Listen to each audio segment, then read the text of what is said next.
Mga lods, good morning sa inyong lahat. Naghahati na ako nito. Magbububong na kasi ko ng nipa. Ito ang pangtali ko ng nipa, oh.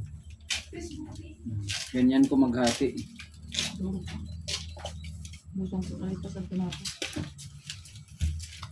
Yan, pakita ko sa inyo kung paano ko hatiin ito.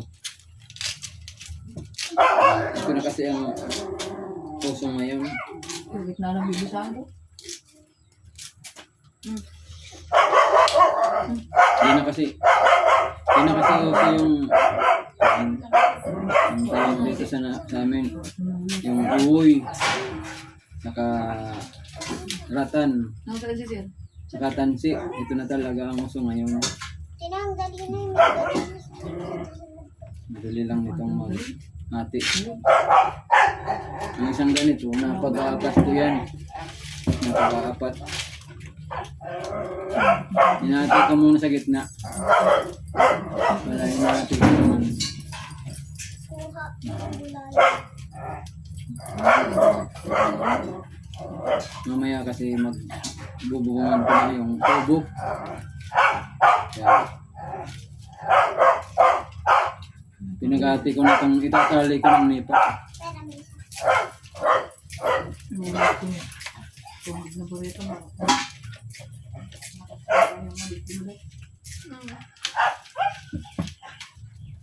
Pag saan talaga kayo nito, madali lang. Madalon mo nagtatangler.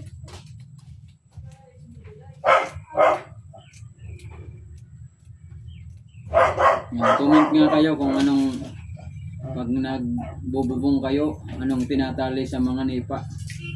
Pag kayo nagbububong, dito ganito na. Noon, di pa uso yung ganito. Pwede naman ganito. Guntingin nyo. Pwede naman. Pero matagal kasi to. Mahababang trabaho. Mas mabilis yung ganito na lang. Sanayin nyo na lang ganito na lang paghahati.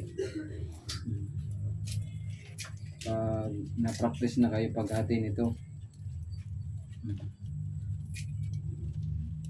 Mas matibay kasi ito. Mas matibay sa na itali. Ako Ben, mahulog po na ako. Yung tama ang kanong mo. Apa?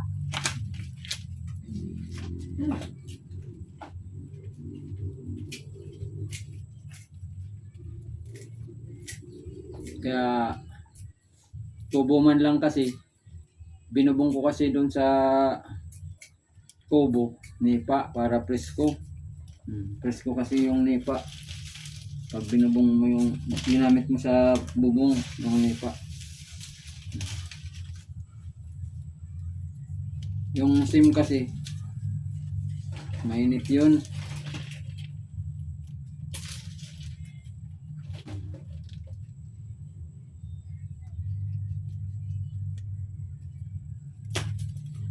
Ganyan lang.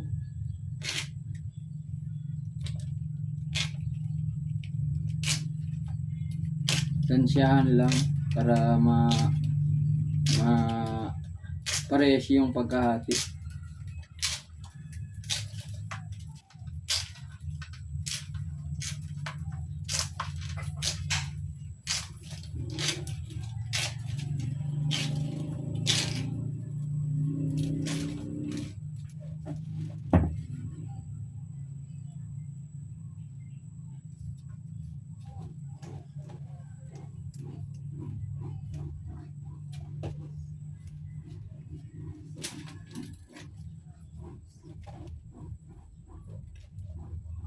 Yung bahay kasi nun, maraming bubong nun, mga nipa lang.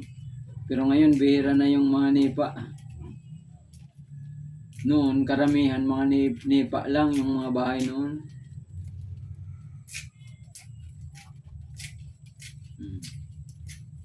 Ang bilis.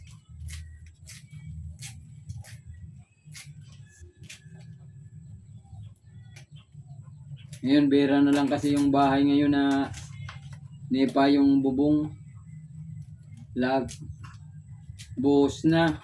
Wala, zero na yung bubong nila.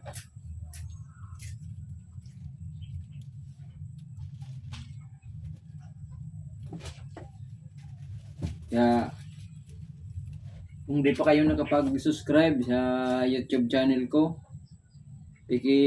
like and subscribe na lang.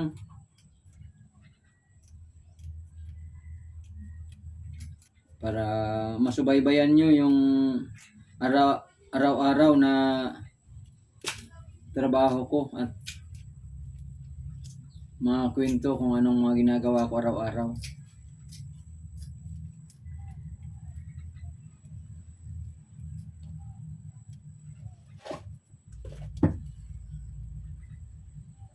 Pak, ang kulay bilgatikat ba na?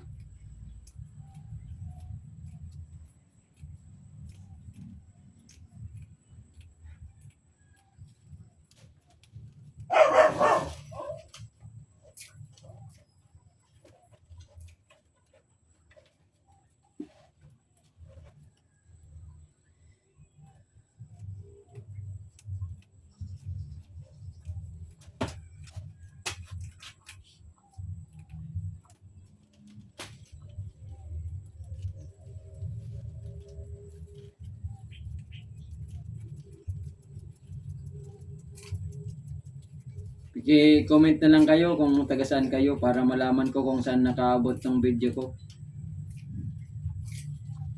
Saka kung ano ang ginagamit nyo sa pangtali ng nipa kapag nagbububong kayo.